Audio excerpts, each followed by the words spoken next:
আমাকে কিসের চিঠি দিলে ললিতা?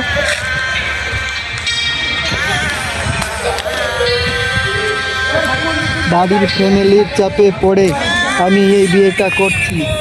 সোনা, তুমি চিন্তা করো না, আমি এই পাঁঠার সাথে সংসার করব না।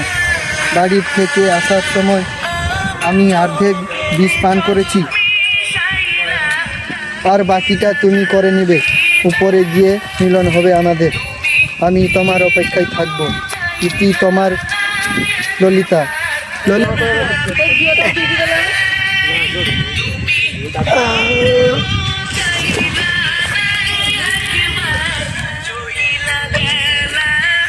তুমি কি জানো তোমাকে পাওয়ার জন্য আমি কোথাও জল ঢেলেছি? হ্যাঁ হ্যাঁ, জানি জানি। আমি কত ভাগ্য